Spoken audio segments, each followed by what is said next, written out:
أعوذ بالله من الشيطان الرجيم.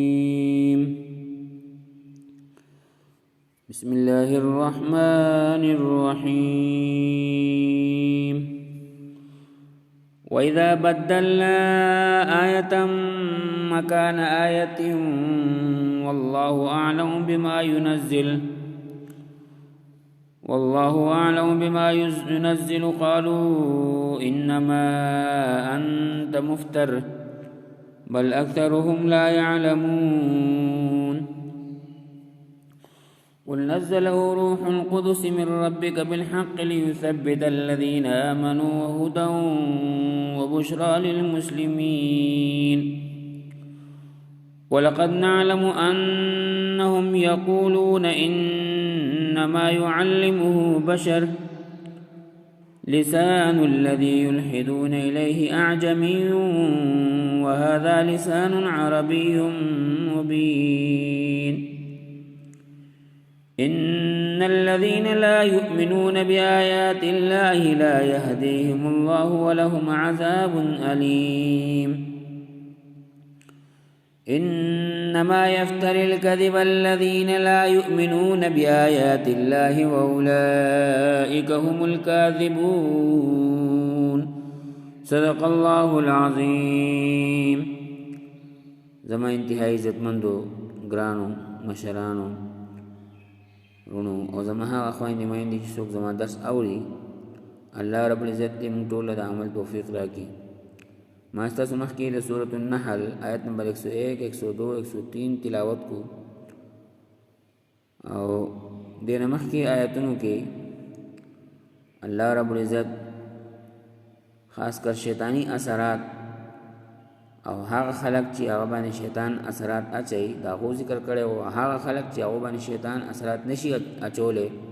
دا غو تذکرہ کړو او بیا دا خبره ذکر کړو چې کلام تاسو تلاوت کوئ نو اعوذ بالله من الشیطان الرجیم وای او هر څه کار چې هغه ابتدا کوئ نو تعوذ سره کوئ او بیا دا خبر کړو چې څوک الله باندې توکل کوي صبر کوي او ایمان راوړي نو شیطان لا هغه باندې هیڅ لار نشته. او دلته مخکې دی نن چې موږ کوم درس تاسو مخکې پیش کوو دغه د کافر یو اعتراض او نعوذ بالله رسول الله صلی الله علیه وسلم باندې چې کله کله الله رب دې طرف چې کوم دي احکام بدل شو نو کافر بدای اعتراض کو چې دا خدا خپل طرفه جوړ کړل لګا. او رسول الله صلی الله علیه وسلم با یو کسو انګرو په مکه کې هغه خواله وتراته هغه سړی عربي نه او عجمي و، یعنی بار سړی عربي نه و. نو رسول الله صلی الله علیه وسلم با هغه سره بناست او خبرې وکولې او قران به وتا اورونو کافر به اعتراض کو چې دا قران خود په خپل نه جوړ کړي بلکې دا انګر ورته خي نعوذ بالله. نو الله رب العزت بیا هغه کې جواب ورکړي د کافر ولا چې دا قران بل څوک نه راوړي بلکې جبرئیل امین الله رب العزت د طرف نه چې کوم دی راوړي هغه مېز کې واسطه دی. او انګر جبه خو عربی نه دا عجمی جبه دا عربی دا قرآن خو دا الله کلام په عربی کې دی او رسول الله صلی الله علیه وسلم په خپل عربی دی څنګه کې دی شي. دلته مخکې تاسو مخکې تلاوت کوم ترجمه کوم مختصر. وَإِذَا بَدَّلْنَا آيَةً مَكَانَ آيَةٍ وَاللَّهُ أَعْلَمُ بِمَا يُنَزِّلُ. الله فرمای زه د آیت په یو آیت په بل آیت چې کوم دی بدل کما نو الله رب العزت دا معاملہ پیژني چې دا ولی نازل شي دی، دا حکم ولی بدل شي دی. قالوا انما انت مفتر. کافر وای نعوذ بالله رسول الله صلی الله علیه وسلم چې کوم دی دروغجن دی او د خپل طرفه جوړي. بل اکثرهم لا يعلمون، بلکې اکثر کافر اکثر خلق چې کوم دی هغه ته پته نشته او نعوذ بالله الله رسول صلی الله علیه وسلم ته چې کوم دی هغه دروغجن وای او مفتری وای. قل نزله روح القدس من ربك بالحق. اے رسول الله صلی الله علیه وسلم دې کافر ته وایا نزله روح القدس دا کلام خو جبرئیل امین را وړی دی من ربک استاد رب د طرفه بالحق په حق سره ليثبت الذين آمنوا او دې لپاره چې د مؤمنانو قدمونه ثابت مؤمنان ثابت قدم شي مضبوط شي وهدى وبشرى للمسلمین او دا قرآن چې کوم دی هدایت دی او خوشخبری د مسلمانانو لپاره ولقد نعلم انهم يقولون انما يعلمه بشر الله فرمایي زه د هغه خلکو خبرې پیژنم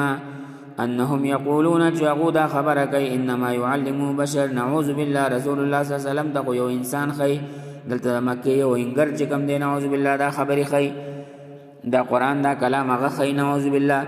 لسان الذي يلحدون إليه أعجمي وهذا لسان عربي مبين ولی کافر دا سوچ نه کوي چې کم سړي خواله رسول الله صلی الله علیه وسلم اسی پچکر باندې زی هغه خو یو انګر دی او دا هغه جبه چې کم دی عجمی دا هغه چرته عربي جبه ویل شي